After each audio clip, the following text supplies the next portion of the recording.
Assalamualaikum warahmatullahi wabarakatuh. Bismillahirrahmanirrahim. Innal hamdalillah nahmaduhu wa nasta'inuhu wa nastaghfiruh wa na'udzu billahi min shururi anfusina wa sayyiati a'malina. Man yahdihillahu fala mudilla lahu ومن يضلل فلا هادي له وأشهد أن لا إله إلا الله وحده لا شريك له وأشهد أن محمدا عبده ورسوله. يا أيها الذين آمنوا اتقوا الله حق تقاته ولا تموتن إلا وأنتم مسلمون. يا أيها الناس اتقوا ربكم الذي خلقكم من نفس واحدة وخلق منها زوجها وبث منهما رجالا كثيرا ونساء واتقوا الله الذي تساءلون به والأرحام إن الله كان عليكم رقيبا. يا أيها الذين آمنوا اتقوا الله وقولوا قولا سديدا يصلح لكم أعمالكم ويغفر لكم ذنوبكم ومن يطع الله ورسوله فقد فاز فوزا عظيما. أما بعد فإن أصدق الحديث كتاب الله وأحسن الهدي هدي محمد صلى الله عليه وعلى آله وسلم وشر الأمور محدثاتها وكل محدثة بدعة وكل بدعة ضلالة وكل ضلالة في النار. Alhamdulillah, kita bersyukur pada Allah Subhanahu wa taala pada hari ini atau malam ini, malam Senin 16 Jumada Tsaniyah 1436 Hijriah, kita duduk bersama mengkaji ayat-ayat suci Al-Quran dan hadis-hadis Rasul sallallahu alaihi wa ala alihi wasallam. Salawat dan salam semoga selalu Allah berikan kepada Nabi kita Muhammad sallallahu alaihi wa ala alihi wasallam, pada keluarga beliau, para sahabat, serta orang-orang yang mengikuti beliau sampai hari kiamat kelak. Dengan nama-nama Allah yang husna dan sifat-sifat yang mulia, saya berdoa, Allahumma inna nas'aluka ilman nafi'an wa rizqan tayyiban wa amalan mutaqabbala. Wahai Allah, sesungguhnya kami memohon kepada Engkau ilmu yang bermanfaat, rezeki yang baik, dan amal yang diterima. Amin ya rabbal alamin. Bapak, ibu, saudara-saudari yang dimuliakan oleh Allah Subhanahu wa taala, pada kesempatan kali ini dan setiap jadwal saya di masjid ini setiap bulannya, saya selalu membahas tentang keluarga muslim, perkara-perkara yang berkaitan dengan keluarga muslim. Ibu-ibu, bapak-bapak, saudara-saudari yang dimuliakan oleh Allah Subhanahu wa taala, pada pertemuan kali ini saya ingin menyebutkan salah satu hal yang berkaitan dengan keluarga muslim. Apa itu? Yaitu hak seorang suami dan kewajiban bagi seorang istri. Yang kita akan bicarakan ini adalah hak seorang suami pada saat yang bersamaan, berarti dia adalah kewajiban bagi sang istri. Bapak, ibu, saudara-saudari yang dimuliakan oleh Allah Subhanahu wa taala, termasuk hak yang paling utama yang dimiliki oleh seorang suami adalah seorang suami dilayani oleh istrinya di atas ranjang. Maka yang kita bicarakan sekarang, sudah malam-malam bicara masalah ini lagi.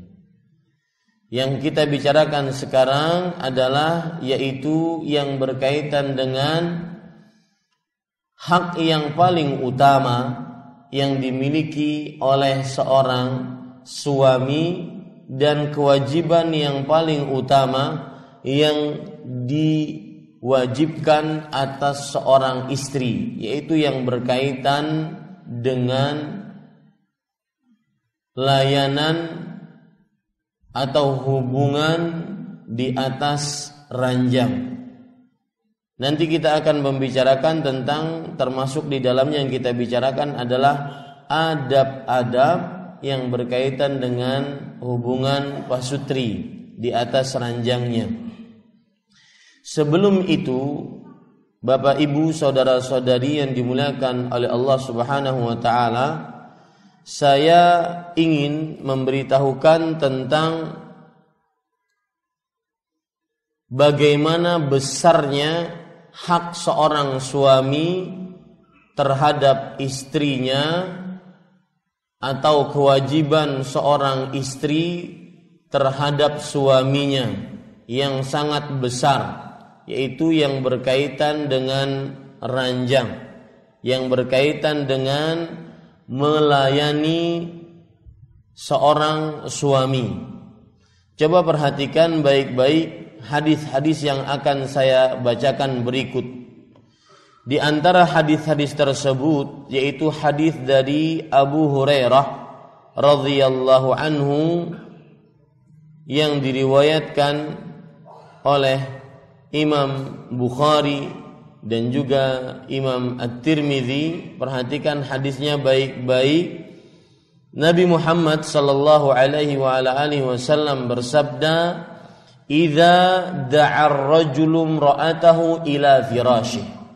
Jadi poin pertama setelah saya menjelaskan tema yang kita angkat adalah berkaitan dengan keluarga muslim, dan yang kita bicarakan lebih intens malam ini adalah hak yang sangat agung yang dimiliki oleh seorang suami, yaitu sang istri wajib melayani sang suami di atas ranjangnya. Maka ini tema kita. Dan poin pertama dalam tema ini saya ingin menyebutkan hadis-hadis yang begitu banyak yang menjelaskan tentang wajibnya atau besarnya hak ini dan besarnya tanggung jawab sang istri terhadap hak ini, yaitu melayani suami di atas ranjangnya. Jadi judul malam ini hot. Ya, Rasul sallallahu alaihi wasallam bersabda, "Idza da'a ar-rajulu imra'atahu ila firasyih." Jika seorang suami memanggil istrinya, mengajak istrinya ke ranjang. Maksud daripada ranjang di sini adalah bahasa kiasan untuk berjima'. Bahasa kiasan untuk bersetubuh. Bahasa kiasan untuk minta digauli. Hubungan pasangan suami istri di atas ranjang. Bahasa kiasannya yaitu jika seorang suami mengajak istrinya untuk ke ranjang. Dan ranjang sering dipakai oleh Rasulullah sebagai bahasa kiasan hubungan suami istri. Seperti misalkan dalam hadis beliau, yaitu al-waladu lil firash. Artinya anak itu dimiliki oleh yang memiliki ranjang. Lihat, anak dimiliki oleh yang memiliki ranjang. Berarti milik siapa? Suami. Hadis ini maksudnya apa? Kalau seandainya ada suami istri sah, kemudian sang istri berzina na'udzubillah dengan laki-laki lain. Kemudian dia hamil akibat zina ini. Tetapi ini masih suaminya yang sah. Maka tatkala sang istri ini hamil meskipun akibat zina, maka anak yang dikandung oleh istri tadi harus diakui oleh suaminya yang sah. Itu buruknya zina. Makanya Rasulullah SAW bersabda, al-waladu lil firash. Anak dimiliki oleh yang memiliki ranjang. Karena tidak ada yang meranjangi istrinya kecuali siapa? Suaminya secara zahir seperti itu. Nah, itulah buruknya zina. Makanya seorang ulama besar abad ke-8 Hijriah mengatakan, Imam Al-Qayyim mengatakan bahwa kalau seandainya seorang yang berzina, maka dia akan memasukkan orang lain ke dalam rumahnya. Bisa melihat anak-anak perempuannya padahal bukan mahramnya. Nanti bisa mewarisi hartanya padahal bukan ahli warisnya. Karena hasil zina, kembali ke permasalahan kita, yaitu Rasul sallallahu alaihi wasallam sering memakai kata-kata al-firash untuk yang artinya secara bahasa adalah ranjang untuk apa? Berjima, untuk bersetubuh. Lihat perkataan Al-Hafidh Ibnu Hajar Al-Asqalani, beliau mengatakan, "Al-zahiru annal firasha kinayatun 'anil jima'." Yang terlihat secara lahiriah sabda Rasulullah yang memaksudkan bahwa jika seorang suami mengajak istrinya ke ranjang, ranjang yang dimaksud kata beliau adalah kiasan tentang hubungan badan. Dan ini dikuatkan dengan sabda Rasul sallallahu alaihi wasallam tadi, al-waladu lil firash. Artinya anak bagi siapa yang memiliki ranjang, ai liman yata'u fil firash, yaitu bagi siapa yang menggauli, menjimai istrinya di atas ranjang. Nah, ibu-ibu, bapak-bapak, saudara-saudari, kemudian beliau mengatakan, ini bagus ini, wal kinayatu 'anil asya' allati yustahya minha katsiratun fil Qur'ani was sunnah. Bahasa kiasan tentang sesuatu yang kalau diucapkan itu agak tabu, maka ini banyak di dalam Al-Quran dan Sunnah. Maka ini contoh, jangan terlalu vulgar berbicara. Contoh, karena bahasa kiasan sering dipakai di dalam Al-Quran dan Sunnah untuk sesuatu yang kira-kira tidak cocok, kotor kalau dibicarakan dan semisalnya. Iya, sering sekali di dalam Al-Quran seperti itu. Jarang Allah Subhanahu wa ta'ala tidak memakainya dengan secara langsung. Pasti pakai kiasan. Maka ini kita gunakan dalam pembicaraan kita sehari-hari dengan orang lain. Untuk yang berkaitan dengan dari bawah, dari pusar ke bawah, maka pakailah sering-sering bahasa kiasan. Ya, tadi siang ulun dapat bahasa kiasan satu dari Ayahanda Haji Amsan, kasusuban. Kasusuban itu artinya orang kena musibah seperti ketusuk sesuatu. Ini bahasa-bahasa kiasan. Rasulullah SAW sering memakai bahasa kiasan ini. Di antaranya yaitu apabila seorang yang berzina dengan wanita dan ada 4 saksi yang melihat ember masuk ke dalam sumur, maka orang ini dihukum rajam. Dan itu mustahil, susah. Melihat langsung ember masuk dalam sumur. Tapi mun pakai bahasa kiasan jangan diulang-ulang saja. Ya, tetap bahasa kiasan.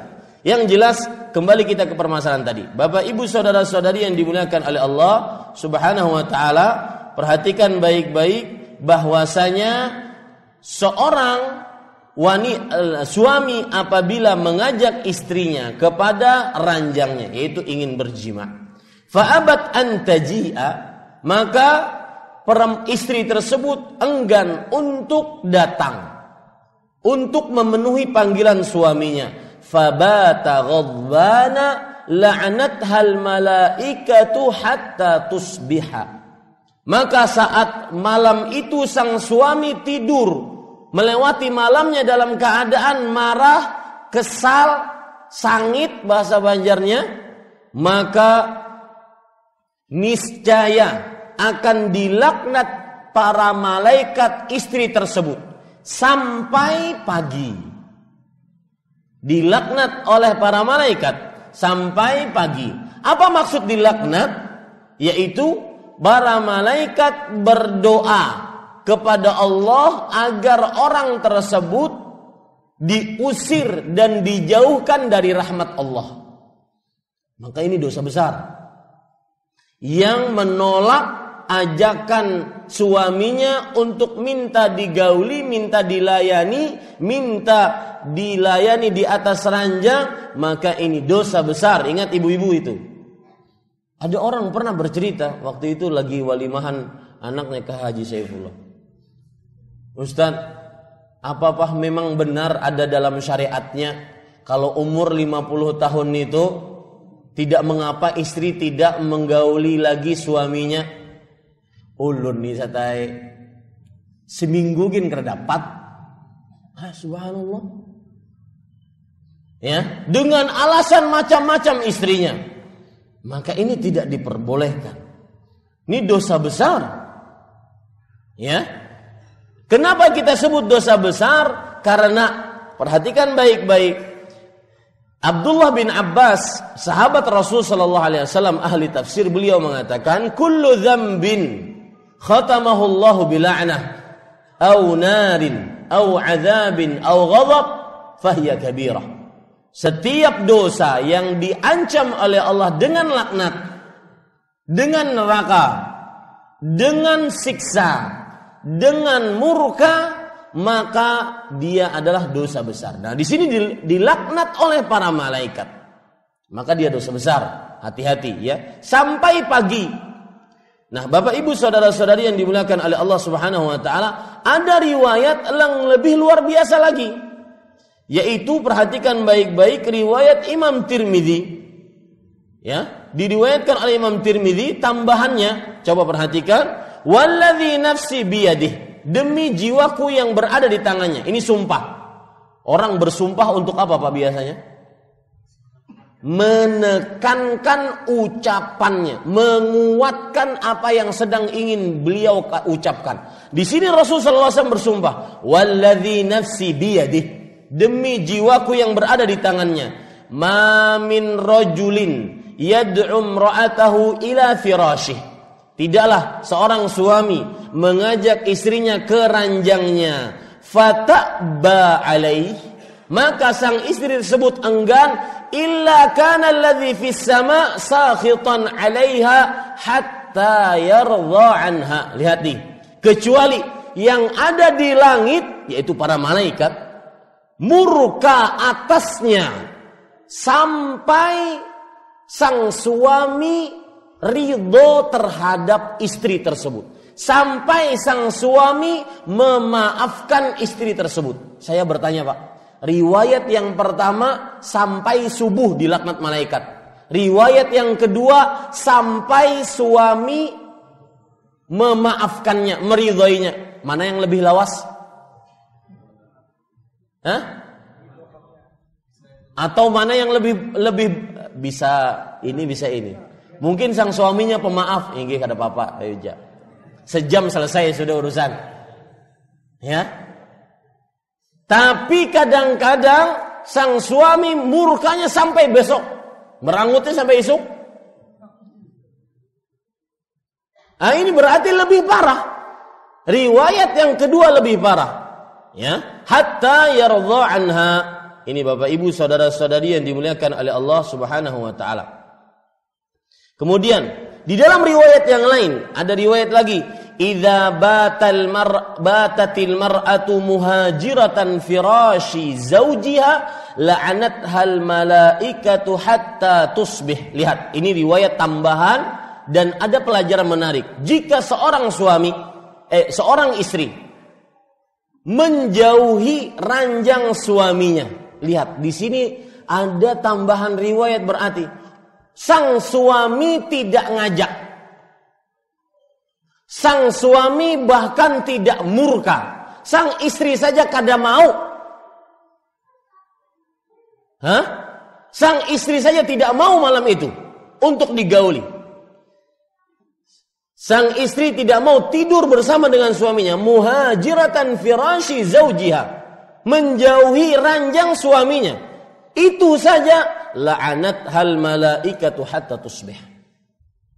Ya, dilaknat malaikat sampai pagi. Jadi bukan berarti tidur seranjang di situ ingin bergaul semata, tidak. Bahkan tidur seranjang.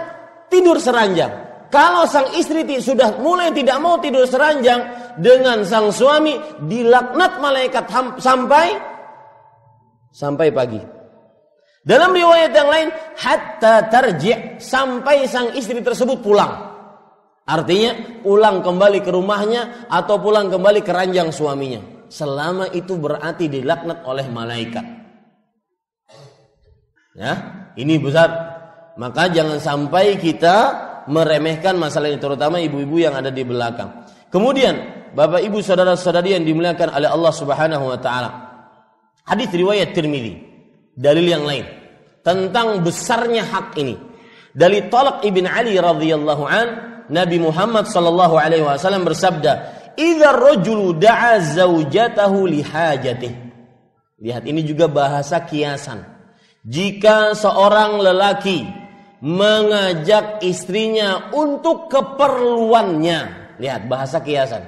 Artinya untuk minta dilayani di atas ranjang, fal ta'tihi, maka datangilah. Ini perintah dari Rasulullah sallallahu alaihi wasallam. Dan sering saya ucapkan, asal hukum perintah menunjukkan kepada kewajiban. Datangilah ajakan tersebut. Wa in kanat 'alat tanur, meskipun sedang membakar roti. Tanur, kalau pian sudah ke Arab biasanya tahu tanur itu. Tanur itu adalah alat panggangan untuk bakar roti. Dia bentuknya bulat, kemudian ada alas di bawahnya. Kemudian bentuknya bulat, orang biasanya meletakkan roti di samping-sampingnya. Kalau bahasa kita sekarang diganti dengan oven. Ya, itu tanur. Meskipun sedang membakar roti, artinya dalam keadaan bakar roti seorang istri, kadang dia masak, kadang dia tidak nyaman baunya, tapi kapan sang suami ingin dilayani, tinggalkan itu. Tapi mati dulu kompornya. Ya, ini Bapak Ibu saudara-saudari yang dimuliakan oleh Allah Subhanahu wa taala. Perhatikan perkataan ulama tentang wa in kanat 'ala tanur. Saya bacakan sebagaimana disebutkan dalam kitab Mirqatul Mafatih. Meskipun sedang membakar roti. Apa maksudnya? Ma'nahu fal tujib da'watahu wa in kanat tukhbizu 'ala tanur.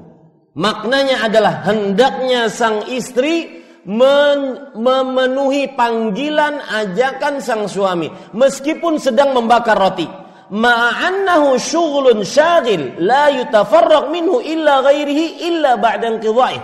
Lihat, perhatikan, padahal bakar roti itu nggak bisa ditinggal, tidak bisa mengerjakan yang lain, harus fokus. Karena kalau seandainya tidak ditinggal sedikit saja, rotinya apa? Hangit. Malas benar-benar hangit. Hangit, ya, artinya hangus, gosong, ya. Tidak bisa kita meninggalkan itu dan beralih kepada pekerjaan yang lain kecuali setelah melaksanakan ini. Lihat, meskipun seperti itu, seakan-akan Rasulullah SAW ingin menyampaikan pesan kepada kita, terutama para istri. Meskipun sedang sibuk-sibuknya, jika sang suami sedang ingin dilayani, ayo layani. Ya. Kemudian Ibnul Malik mengatakan wa hadza bi syart an yakuna al-khubza liz-zauj. Nah, ada syaratnya. Lihat, penjelasan para ulama itu penuh dengan hikmah. Ini syarat kalau seandainya bakar roti itu rotinya memang dibakar untuk suaminya. Memang dia sedang masak untuk siapa? Suaminya. Ya. Ini para ikhwah sekalian, li'annahu da'aha fi hadhil halah, karena sang suami mengajak istrinya dalam keadaan seperti ini, faqad radhiya bi itlafi mali nafsihi wa taliful mal ashalu min wuqu'iz zauj fi zina. Perhatikan, ini penjelasan yang sangat luar biasa. Lihat, dan sang suami ketika istrinya misalkan sedang masak kemudian dipanggil, maka sang istri wajib meninggalkan masakannya meskipun masakannya mungkin hancur, hangit, gosong, tinggalkan demi siapa? Demi sang suami. Dengan syarat ini masakan dimasak untuk siapa? Untuk suami. Sesungguhnya sang suami ketika mengajak istrinya ingin dilayani meskipun istrinya sedang memasak, maka berarti dia ridho.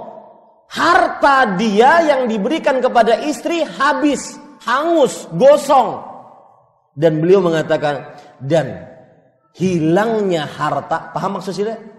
Hilangnya harta lebih ringan dibandingkan seorang suami terperosok ke dalam perbuatan zina.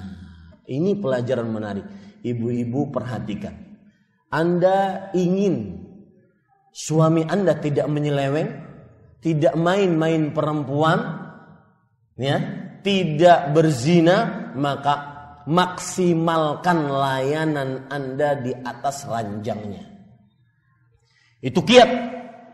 Catat, jadikan status di Facebook.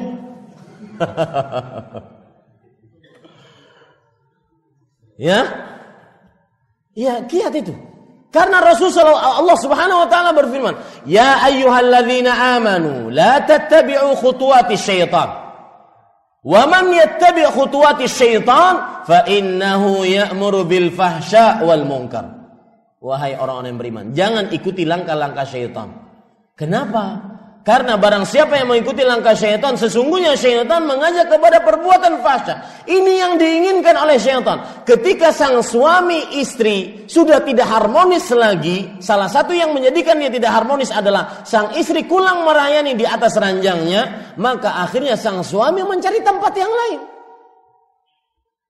Ya, mencari tempat yang lain. Ini bahayanya. Jadi bahayanya sampai ke situ.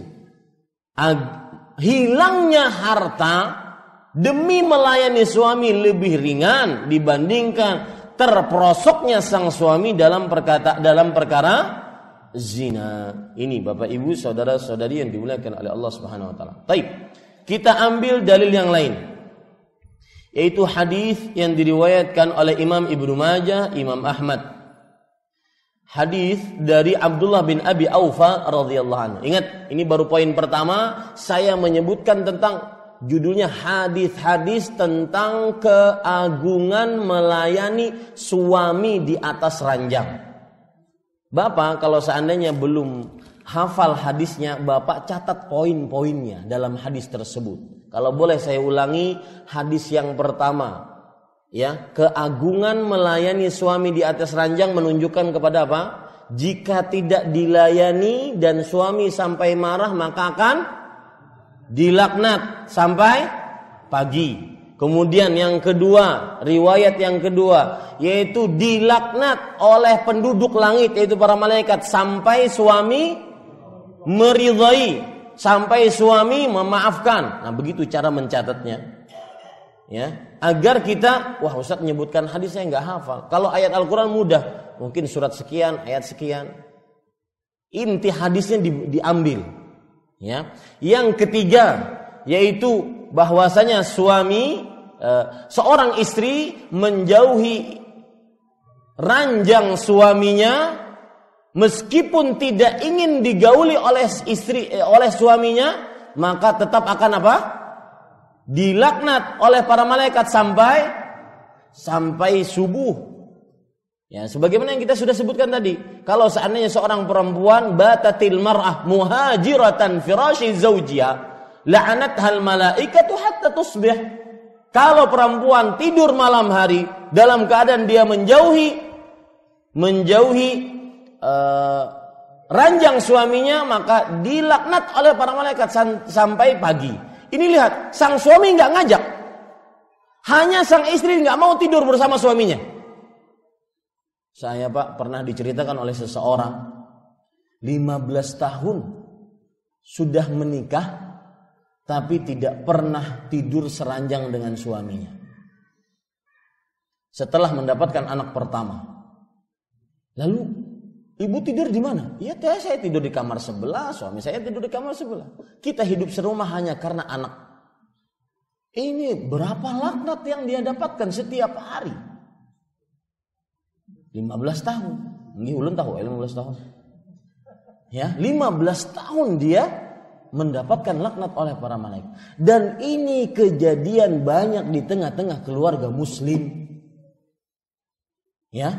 Ini Bapak Ibu saudara-saudari. Kemudian keagungan yang keempat dari hadis yang sudah saya sebutkan, yaitu wajib mendatangi ajakan suami meskipun sedang memasak, sedang sibuk, yang tidak bisa ditinggalkan. Nah, ini. Kemudian yang kelima, hadis yang selanjutnya yang saya bacakan, hadis riwayat Imam Ibnu Majah dan Imam Ahmad dari Abdullah bin Abi Aufa radhiyallahu an. Rasul sallallahu alaihi wasallam bersabda, "Walladzi nafsu Muhammadin biyadihi." Dan ingat, sering saya ulang-ulang ini. Setiap sumpah menunjukkan kepada apa? Penekanan. Berarti yang akan diucapkan Rasul sallallahu alaihi wasallam ini penting. Demi jiwa Muhammad yang berada di tangannya, la tu'addil mar'atu haqqa rabbiha hatta tu'addiya haqqa zawjiha. Subhanallah. Tidaklah seorang istri dikatakan telah menunaikan hak Allah sampai dia menunaikan hak suaminya. Lihat, ya, perempuan-perempuan yang ahli ibadah, sawwamah, qawwamah, ahli puasa wajib, puasa sunnah, Senin, Kemis, 13, 14, 15 Hijriah, qawwamah, ahli ibadah, sholat malam, tahajud setiap malam, tetapi sering menyakiti hati suaminya. Maka berdasarkan hadis ini, ya, dia belum sempurna ibadahnya. La tu'addi haqqa rabbiha hatta tu'addiya haqqa zawjiha. Tidaklah seorang perempuan menunaikan hak Allah sampai dia menunaikan hak suaminya. Walau sa'alaha nafsaha wa hiya ala qatab. Kalau seandainya suaminya menginginkan dirinya, ini juga bahasa kiasan, menginginkan dirinya meskipun di atas qatab. Apa itu qatab, Bapak Ibu saudara-saudari yang dimuliakan oleh Allah Subhanahu wa taala? Qatab saya bacakan di dalam kitab An-Nihayah fi Gharibil Athar. Al-qatabu lil jamal kal ikaf li ghairih. Qatab itu adalah tempat duduk di atas punuk onta. Itu namanya apa? Qatab. Pelana. Ya. Kemudian juga dikatakan di dalam kitab Hasyiah As-Sindi yang ditulis oleh Imam Ibnu Majah, oleh As-Sindi dalam Hasyiah Sunan Ibnu Majah, al-qatab inna nisa'al Arab kunna idza aradna al-wilada jalasna ala qatab wa yuqalu innahu ashalu li khurujil walad fa arada tilkal halah. Maksudnya apa? Qatab adalah sebuah tempat yang kalau orang wanita-wanita perempuan dulu ingin melahirkan, dia duduk di atas itu.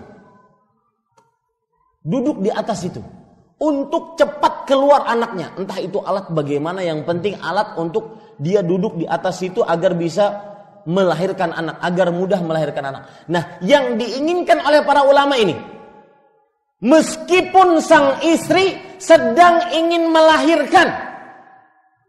Ayo, berat kan?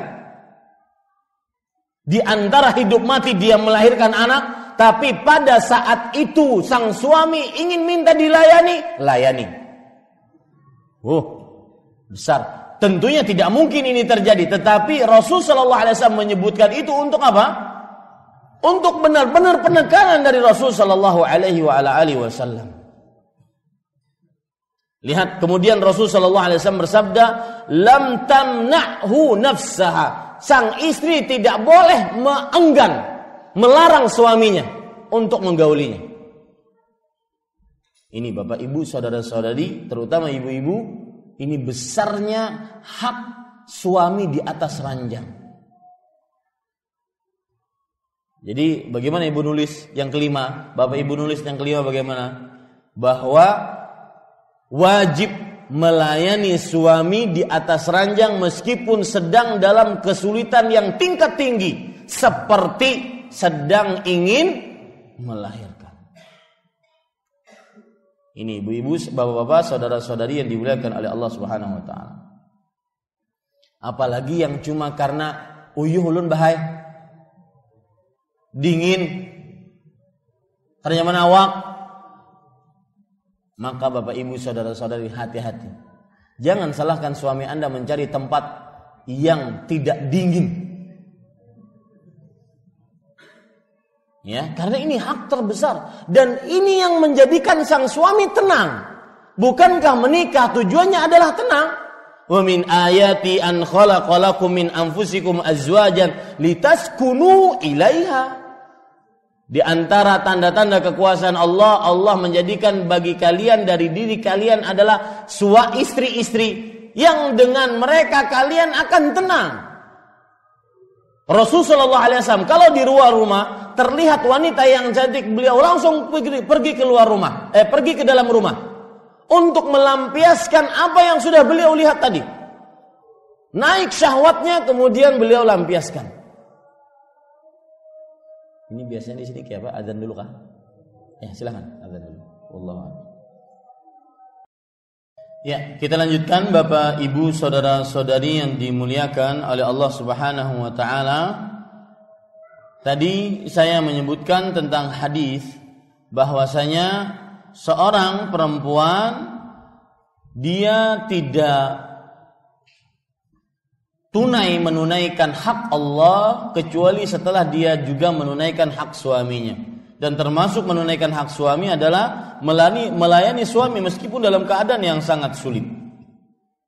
Kemudian ada hadis yang lain yang menunjukkan tentang besarnya hak ini juga, yaitu hadis yang diriwayatkan oleh Imam Tirmidzi dari Mu'adz ibnu Jabal radhiyallahu anhu. Rasul sallallahu alaihi wa alihi wasallam bersabda, "La tu'dhi imra'atun zawjaha fid dunya illa qalat zawjatuhu minal huril 'ain la tu'dhihi qatalakillah fa innama huwa 'indaki dakhilun yushiku an yufariqaki ilaina."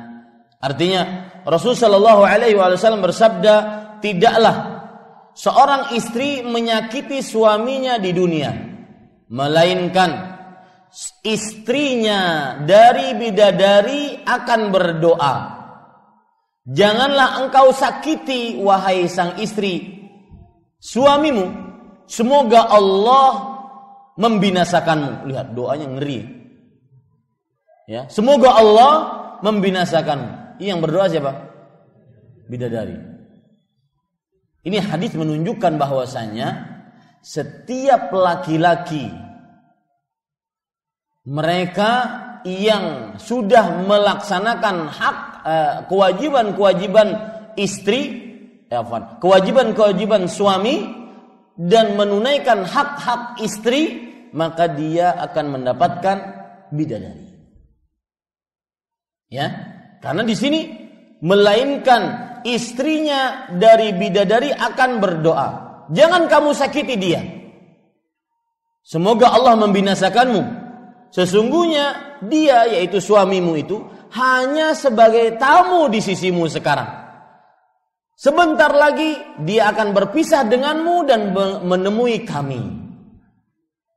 Nah, tentunya suami yang seperti ini bukan suami sembarangan. Suami yang melaksanakan kewajiban-kewajibannya dan menunaikan hak-hak istrinya. Tapi malam ini kita tidak berbicara tentang hak istri, kita berbicara tentang hak suami. Nanti pada kesempatan yang lain saya akan ungkap hak istri yang paling besar di hadapan suami. Dan juga kewajiban suami yang paling utama terhadap istrinya apa. Sekarang kita balik dulu. Yaitu kewajiban istri yang paling besar dan hak suami yang paling utama. Yaitu minta dilayani di atas ranjang. Berarti hadis yang ini yang barusan saya bacakan tadi, sang istri jika tidak melayani suaminya maka dia akan mendapatkan doa keburukan dari bidadari. Nah, itu inti hadis yang keberapa? Yang keenam. Inti hadis dari yang keenam. Kemudian hadis yang lain yang diriwayatkan oleh Imam Tirmidzi dan hadisnya hasan dari Abu Umamah Al-Bahili radhiyallahu an, Rasul sallallahu alaihi wa alihi wasallam bersabda, "Thalathatun la tujawizu salatuhum adzanuhum." Subhanallah. 3 orang yang salatnya itu tidak melewati telinga mereka. Artinya tidak diterima oleh Allah. Salatnya tidak melewati telinga mereka. Artinya salatnya tidak diterima oleh Allah. Siapa mereka? 3 orang ya. Al-abdul abiqu hatta yarji'a.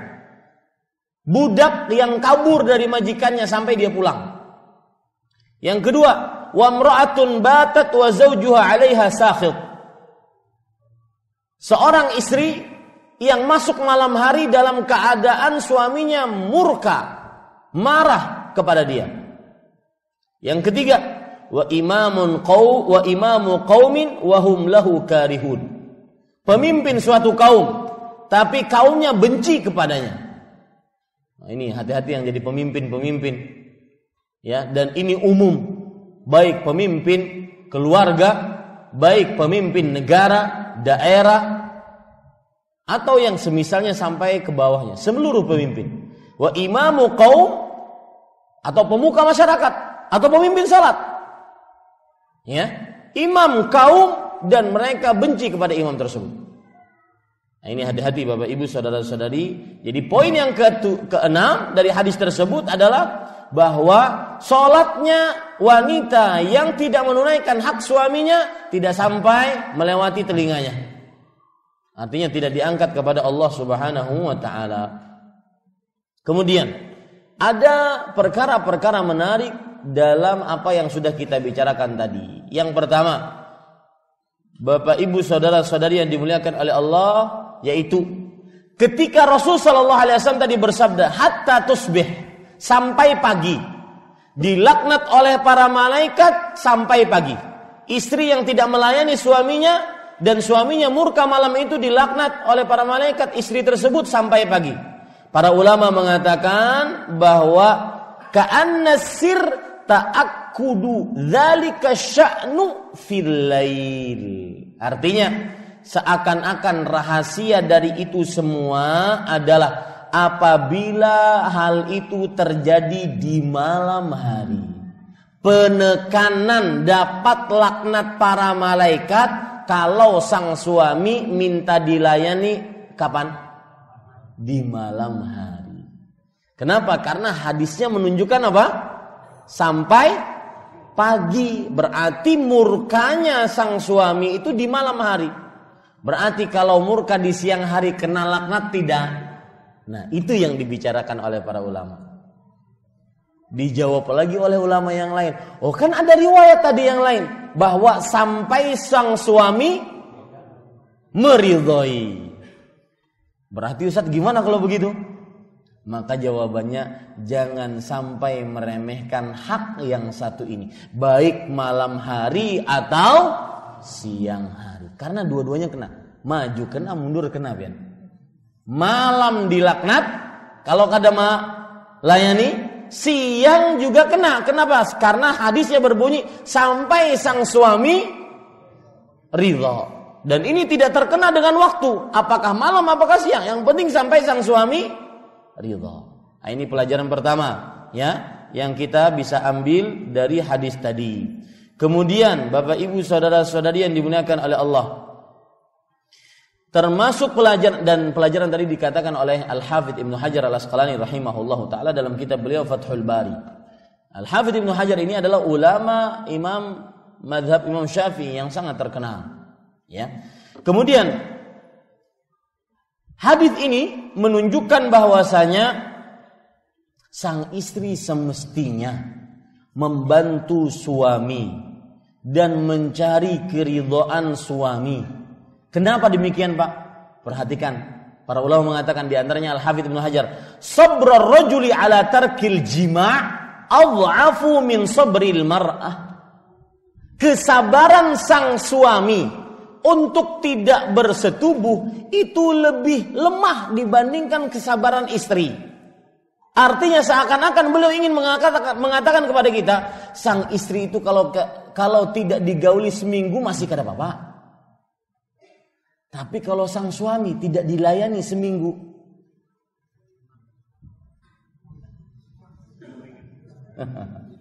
ada yang menjawab sudah? Hah? Ini Bapak Ibu saudara-saudari yang dimuliakan oleh Allah, mulai mikirkan, kayaknya kita mencari pos kedua nih penanya ya. Ada orang berkisah subhanallah ya, bahwa pas lagi istrinya nifas ya, nungkar mie instan 40 karena kan nifas biasanya 40 hari, dimakan sidin setiap hari sebuting.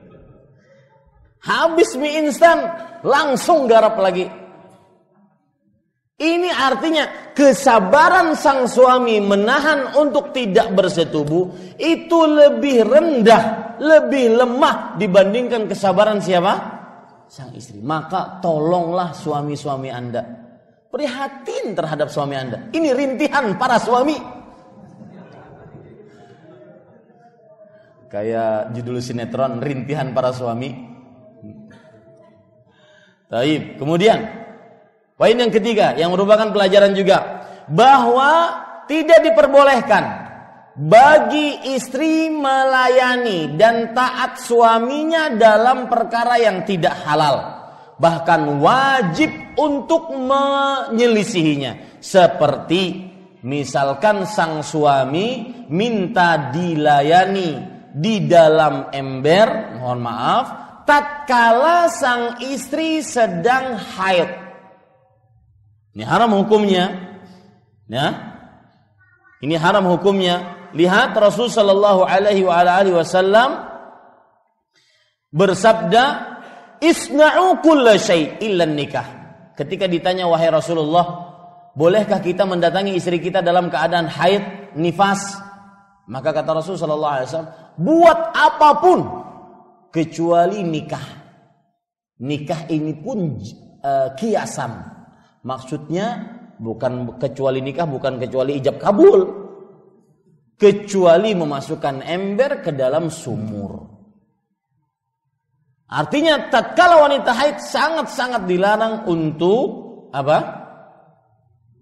Menggauli, melayani suaminya di dalam kemaluannya. Lihat perkataan Imam Nawawi yang sangat luar biasa dalam kitab beliau Al-Minhaj Syarah Sahih Muslim, yahrumu imtina'uha min firashi li ghairi 'udhrin syar'iyyin. Haram seorang istri tidak taat kepada suaminya untuk melayani di atas ranjang tanpa ada alasan yang dibenarkan oleh syariat. Walaisal haidu bi'udhrin fil imtina' li'anna lahu haqqan fil istimta' biha fawqal izar. Dan haid bukan alasan untuk menolak digauli. Ya, saya ulangi, haid bukan alasan untuk menolak digauli, karena sang suami masih memiliki hak untuk berlezat-lezat dengan istrinya asalkan di atas sarung. Artinya apa? Rasul sallallahu alaihi wasallam ketika menggauli istrinya Aisyah, maka kata Aisyah, ketika haid aku digauli oleh Rasul sallallahu alaihi wasallam, tetapi aku letakkan sarung di atas kemaluanku. Boleh apa saja selain itu. Ini para ikhwan yang dirahmati oleh Allah Subhanahu wa taala. Bahkan para ulama mengatakan, Pak, haram dengan ijma'. Ijma' ini kuat sekali. Mendatangi istri saat haid dan nifas. Jadi tidak ada niqash di sini, tidak ada debat di sini. Ini haram dengan kesepakatan para ulama. Mendatangi istri di kemaluannya saat haid dan nifas. Ini para ikhwan yang dirahmati oleh Allah Subhanahu wa taala. Kemudian termasuk tidak boleh taat juga sang istri terhadap suaminya adalah tatkala sang suami minta digauli, mohon maaf, di belakang, yaitu di dubur istrinya. Ini dosa besar. Tidak boleh taat sang istri kepada suami dalam hal ini. Dosa besar. Lihat, dan ini menyalahi fitrah dan tabiat manusia. Nisa'ukum harthul lakum fa'tu harthakum anna syi'tum. Istri-istri kalian itu adalah ladang bercocok tanam untuk kalian. Maka datangi ladang cocok tanam kalian dari arah mana saja. Arah mana silahkan. Atas, bawah, belakang, depan, arahnya silahkan. Tapi yang dituju tetap tempat melahirkan. Mau besumbalit pian silahkan. Tidak ada yang melarang. Ini berdasarkan hadis tersebut seperti itu. Tetapi untuk di belakang, bukan dari belakang, di belakang, di duburnya, maka ini dosa besar. Lihat hadis Rasul riwayat Imam Tirmidzi dari Abdullah bin Abbas radhiyallahu anhuma, la yanzurullahu ila rajulin ya'ti imra'atahu fi duburiha. Tidak halal. Allah tidak melihat kepada seorang lelaki yang menggauli istrinya di duburnya. Sedangkan untuk masalah haid bagaimana? Lihat hadis riwayat Imam Abu Daud dari Abu Hurairah. Man ata haidan aw imra'atan fi duburiha aw kahinan fasaddaqahu bima yaqul faqad kafara bima unzila ala Muhammad. Lihat, barang siapa yang mendatangi seorang wanita haid, yaitu menggauli wanita haid di kemaluannya, atau menggauli istrinya di duburnya, atau mendatangi kahin, dukun, tukang ramal, lalu dia percaya dengan apa yang diucapkan kepadanya, maka sungguh dia telah kafir dengan apa yang diturunkan kepada Nabi Muhammad sallallahu alaihi wasallam. Bapak Ibu saudara-saudari yang dimuliakan oleh Allah Subhanahu wa taala, bahkan lihat ya, tentang mendatangi seorang istri di duburnya. Dan ini kebiasaan wanita-wanita kafir. Abdullah bin Abbas ketika ditanya, wahai Abdullah bin Abbas, apa hukumnya mendatangi istri di duburnya? Kata Abdullah bin Abbas, hadza yas'aluni 'anil kufur. Ini orang bertanya tentang kekafiran. Apa maksudnya? Ini kebiasaan orang-orang kafir. Menggauli istri duburnya. Tidak layak, tidak sesuai dengan tabiat, tidak sesuai dengan fitrah manusia. Dan tidak ada manfaatnya. Ini para ikhwan yang dirahmati oleh Allah Subhanahu wa taala. Ya. Cukup kiranya yang bisa saya sampaikan. Apa yang baik dari Allah Subhanahu wa taala, apa yang buruk itu dari saya pribadi. Kalau ada yang ingin ditanyakan, maka tafadhal, silakan.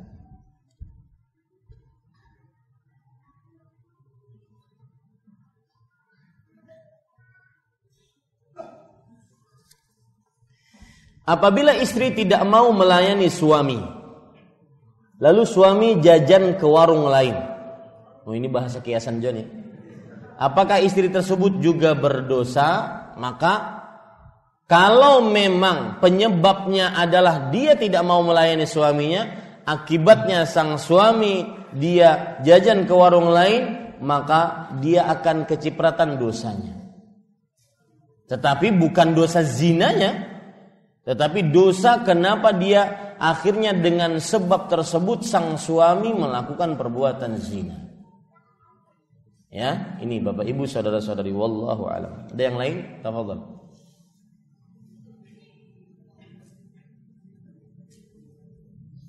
Silakan.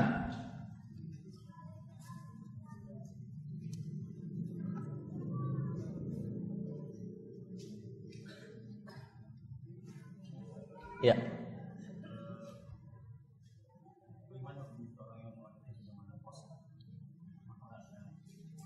Ya. Iya. Bagaimana hukumnya seorang wanita yang sudah menopause?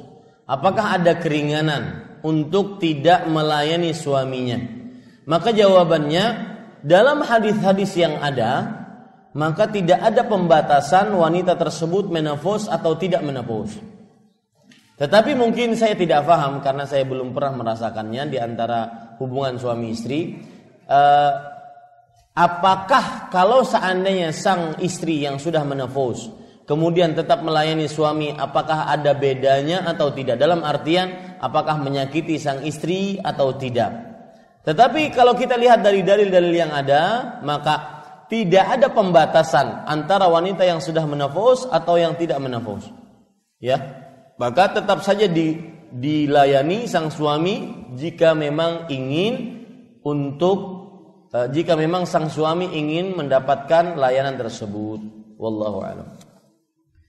Assalamualaikum waalaikumsalam warahmatullahi. Bagaimana Ustaz apabila sedang haid suami ingin memiliki istrinya tapi melalui seks oral, memasukkan ke mulut? Lalu bagaimana pandangan hukum Islam bila sehabis sholat subuh tidur lagi? Ini dua pertanyaan. Yang pertama, masalah oral seks.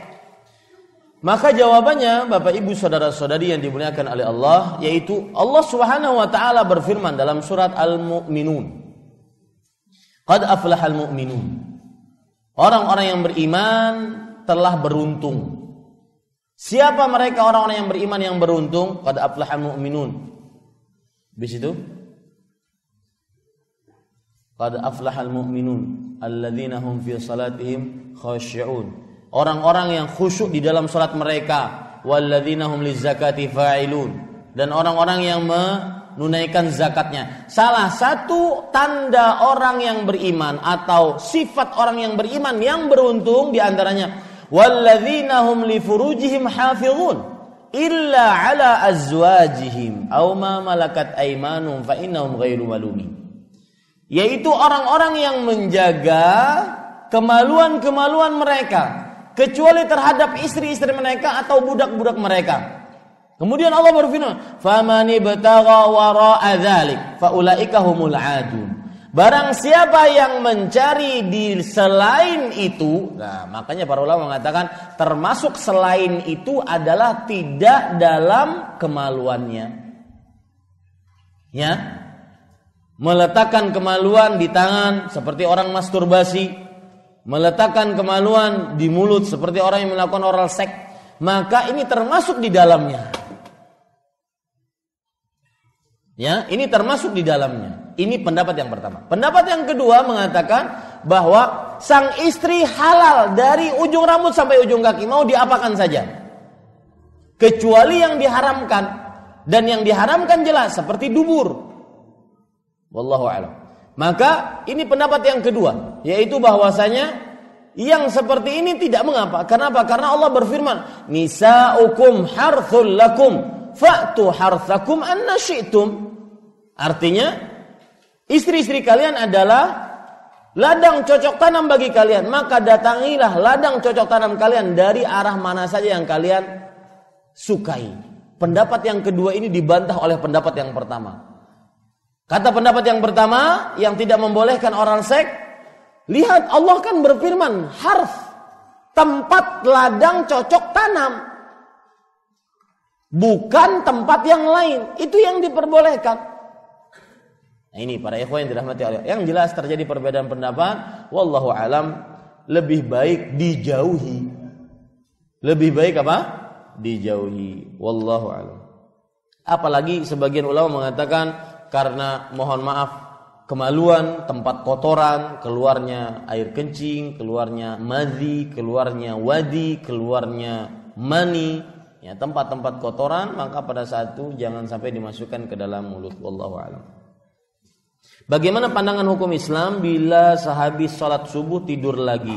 Maka jawabannya Bapak Ibu saudara-saudari, tidur setelah sholat subuh ini termasuk daripada yurithul faqr, yaitu mewariskan kefakiran, kecuali bagi orang yang begadang malam karena satu dan lain hal. Misalkan pekerjaan yang menuntut dia bergadang sampai jam 3, jam 4, akhirnya dia belum tidur, dia menunggu sampai subuh, baru setelah sholat subuh dia membalas apa yang belum dia tiduri, belum dia lakukan untuk tadi malam, maka ini tidak mengapa. Seperti satpam mungkin, polisi, tentara yang pada waktu itu begadang.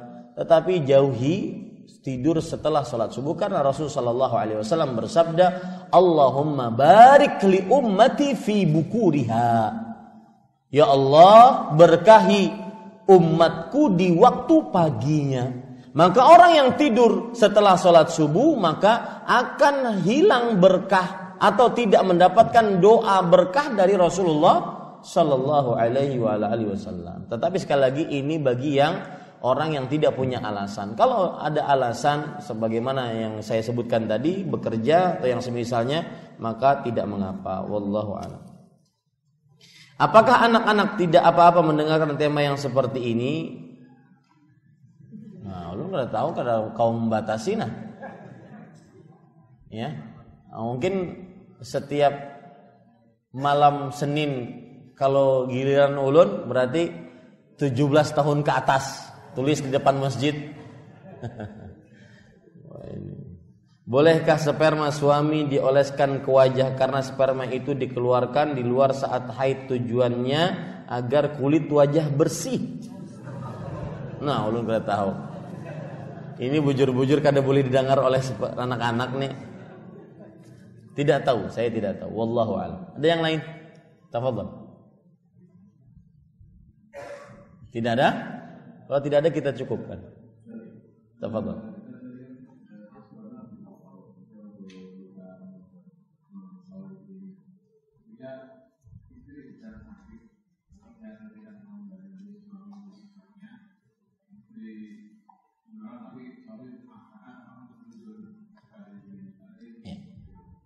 Ya, bagus pertanyaannya.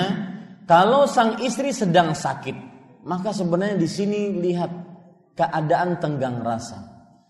Yang kita ucapkan tadi dari tadi hadis-hadis yang begitu luar biasa dengan penjelasan-penjelasan dari para ulama tadi, itu adalah tatkala sang istri dalam keadaan sehat walafiat, kemudian tidak ada uzur yang boleh dia tinggalkan, maka itu berat untuk meninggalkannya. Adapun tatkala sang istri mungkin dia lemah, sakit, mungkin dia benar-benar tidak mampu, maka sang suami pun harus sabar. Di sini terletak tenggang rasa antara sang suami istri dan para bapak ibu saudara-saudari. Salah satu kiat yang harmonis untuk kiat yang baik untuk menjadikan keluarga sakinah, mawaddah dan rahmah adalah sang suami tenggang rasa dengan istrinya, istrinya tenggang rasa dengan suaminya. Tapi kalau seandainya sang istri tetap dipaksa ketika sang suami ingin minta dilayani padahal sang istri sakit, maka bapak ibu saudara-saudari yang dimuliakan oleh Allah, wallahu alam, sang suami pada saat itu dia melakukan kezaliman terhadap istrinya. Allah Subhanahu wa taala berfirman seperti yang tadi pagi saya sebutkan, wa ashiruhunna bil ma'ruf. Gauli istri-istri kalian dengan baik. Termasuk menggauli istri dengan baik adalah memperhatikan keadaan sang istri. Nah, ini sebenarnya kita masuk kepada tema yang lain, yaitu besarnya hak istri terhadap suami. Nah, nanti itu akan saya bahas panjang lebar insyaallah taala. Wallahu a'lam. Nah, ada yang lain? Ini masih berlanjut ya. Karena nanti saya akan menyebutkan adab-adab berhubungan dan permasalahan seputar berhubungan. Ya, adab-adab seperti yang sudah saya disinggung dalam pertanyaan, misalkan oral seks, Misalkan yang lain-lain yang berkenaan dengan permasalahan-permasalahan kontemporer di zaman sekarang kita akan bahas dan kita akan dudukan secara ilmu agama. Wallahu a'lam. Jazakallahu khair. 15 tahun.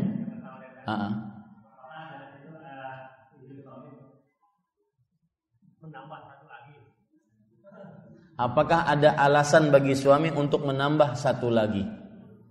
Jadi saya tadi cerita kasus 15 tahun. Ya, sang suami dan istri tidak melakukan hubungan badan selama 15 tahun. Maka jawabannya bukan harus mencari yang kedua solusinya, tetapi selesaikan dulu dengan yang pertama ini. Selesaikan dulu yang pertama ini. Bagaimana menyelesaikannya? Harus pisah. Karena tidak tercipta tujuan menikah. Ya, tidak tercipta tujuan menikah. Tidak boleh, Pak. Seorang yang menikah dengan ijab kabul yang sangat kuat, tidak boleh kemudian dia meremehkan ijab kabul tersebut. Yaitu dia harus memenuhi hak pasangannya. Baik suami memenuhi hak pasangan istrinya, sang istri memenuhi hak suaminya. Di antara hak tersebut adalah nafkah lahir batin. Nah, di sini mungkin mendapatkan nafkah lahir, yaitu berupa duit, biaya, nafkah dan semisalnya. Tapi batinnya tidak. Maka yang seperti ini batasannya cuma 4 bulan. Habis itu khulu' ataupun talak ataupun fasakh, pisah. Baik sang istri kalau tidak digauli, tidak diberi nafkah lahir batin, sang istri setelah 4 bulan boleh dia minta cerai, menggugat cerai suaminya. Dan ini sering terjadi, Pak. Kenapa saya mengangkat masalah ini? Salah satu yang menjadikan saya mengangkat masalah ini adalah karena beberapa perempuan mengadu bahwasanya kami tidak dapat nafkah lahir batin. Kami pun juga tidak dicerai, digantung. Jadi bukan istri, bukan juga bukan. Paham kalau bahasa ulun? Bukan istri karena tidak digauli, bukan juga bukan istri, tetapi karena masih hidup serumah, tidak boleh menikah, statusnya masih suami. Maka ini tidak boleh. Sang istri berhak untuk mengadukan suaminya ke pengadilan, menggugat cerai suaminya. Itu yang disebut dengan sistem khulu'. Yaitu khulu' adalah permintaan istri agar sang suami menceraikan dirinya. Disebabkan karena beberapa hal. Salah satunya tadi. Ya, jadi selesaikan dulu dengan yang pertama ini, imma di khulu', yaitu sang istri minta cerai dengan suaminya, atau ditalak oleh suaminya, atau difasakh, dipisah. Tidak bisa disatukan lagi, dipisah. Saya heran, Pak, 15 tahun tidak bergaul.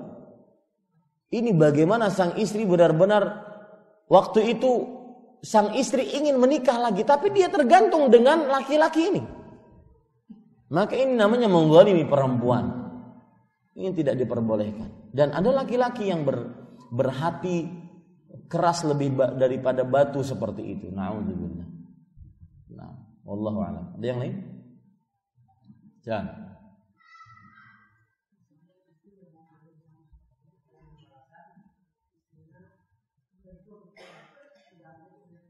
Pakai mic yang benar, Pak. Saya tidak terlalu dengar.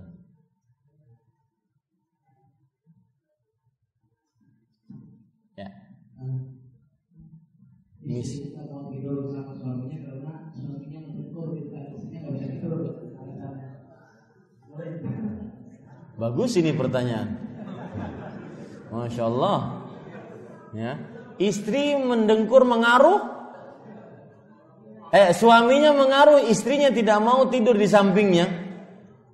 Ya. Maka jawabannya bagaimana?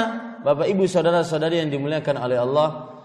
Pertama saya katakan, suami Anda bukan malaikat. Maka terimalah suami Anda apa adanya. Dan lama-lama akan menjadi kebiasaan. Ya, anggap saja kereta lewat, Pak, gitu. Ya. Pasang kapas di sini. Yang jelas sabar dengan keadaan suami seperti itu. Ya, sabar dengan keadaan suami. Karena tadi hadisnya umum, Pak. Barang siapa batatil mar'atu muhajiratan firasi zaujiha. Seorang perempuan menjauhi ranjang suaminya, tidak mau tidur seranjang. Tidak disebutkan di sini sebabnya apa? La'anat hal malaika hatta tusbih. Dilaknat oleh para malaikat sampai pagi. Maka lebih baik bersabar dengan dengkuran suami dibandingkan dapat laknat malaikat. Nah, seperti itu. Wallahu a'lam. Sang suami juga harus tahu diri. Bagaimana dia bisa menghilangkan dengkuran tersebut? Berjuang untuk menghilangkan dengkuran tersebut. Ya, berjuang. Entah mungkin sudah terlalu gemuk, tas pinggang permanen dibawa kemana-mana. Paham pian tas pinggang permanen? Itu kan penyebab dengkur, terlalu gemuk. Atau makan, setelah makan langsung tidur. Ini biasa yang menyebabkan seperti itu. Maka dilihat, berusaha Pak, berusaha mencari agar hilang yang menyakiti istri. Ya. Allah berfirman dalam Al-Quran, walahunna mithlul ladzi alaihinna bil ma'ruf. Artinya, para istri memiliki hak sebagaimana seorang suami memiliki hak. Ya. Abdullah bin Abbas menafsiri ayat ini, beliau mengatakan, wallahi inni la uhibbu an atazayyana lil mar'ah kama uhibbu an tatazayyana li al mar'ah. Demi Allah, aku sangat menyukai aku berhias di hadapan istri sebagaimana aku sangat menyukai istriku berhias di hadapanku. Maka jaga penampilan di hadapan sang suami, suami jaga penampilan di hadapan sang istri. Termasuk menjaga penampilan adalah menjauhkan hal-hal yang menyakiti sang istri atau sang suami, di antaranya mendengkur. Wallahu a'lam. Nah, silakan.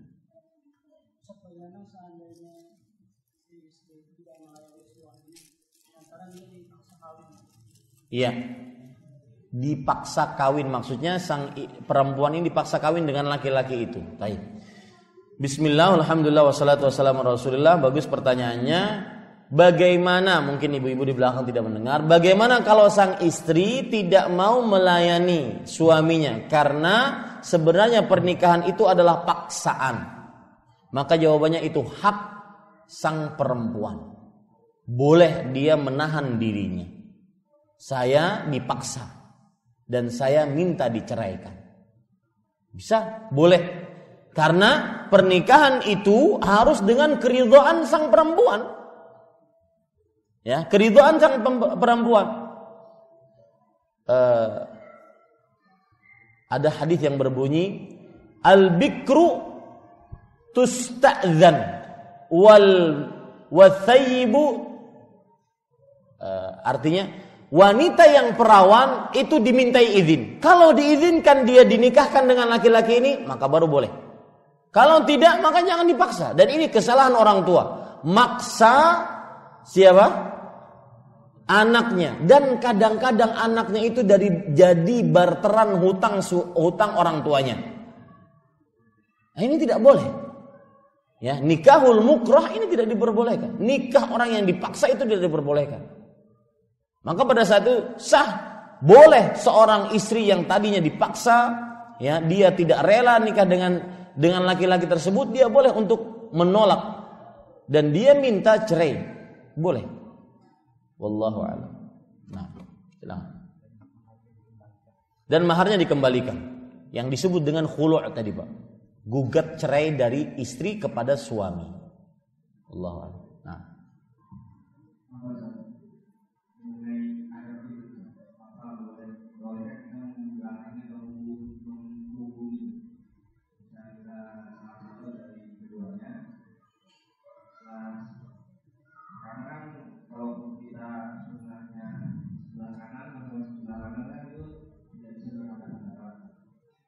Iya. Maksud pertanyaan beliau adalah kalau disunahkan tatkala tidur, bukankah kita menghadap atau dengan punggung kanan kita atau lambung kanan kita? Kita tidur dengan lambung kanan. Kalau ini dilakukan oleh suami dan istri, maka akan membelakangi pasangan salah satunya. Maka jawabannya, untuk hubungan suami istri yang seperti ini, adab ini bisa dijauhkan dulu, ya, bisa dijauhkan. Dalam artian itu sebatas adab, seorang semestinya tidur dengan menghadap lambung ke kanan. Tetapi ketika dia ingin tidur bersama istrinya, maka tidak mengapa. Sang istri mungkin dengan menghadap lambung ke kiri, sang suami menghadap lambung kanan, tidak mengapa. Artinya tidur menghadap lambung ke kanan itu hanya sebatas apa? Adab. Yang kalau orang menyelisihinya pun tidak berdosa. Wallahu a'lam. Nah, sengaja saya sediakan waktu yang panjang untuk bertanya. Silahkan jika ingin bertanya. Nah, itu lain hal. Pertanyaannya, bagaimana sang suami ridho kalau seandainya istri tidur di kamar sebelah? Tentunya kamar sebelah kosong, karena ada laki-laki lain lah. Maka jawabannya boleh, ya. Misalkan sang suami ingin istirahat total, tidak diganggu, istriku dan anak-anak di kamar sebelah, maka boleh, tidak mengapa. Tapi saya pesan, jangan sering-sering seperti ini. Kenapa? Karena akan terjauhkan tujuan dari menikah. Bagaimanapun tidur dengan istri tidak sama dengan tidur dengan guling. Ya betul. Ya, jangan sering-sering yang seperti ini. Wallahu a'lam. Nah, ada yang lain? Cukup kiranya? Ya, kita cukupkan dengan kafaratul majlis. Subhanakallahumma wa bihamdik, asyhadu an la ilaha illa anta, astaghfiruka wa atubu ilaik. Wassalamualaikum warahmatullahi wabarakatuh.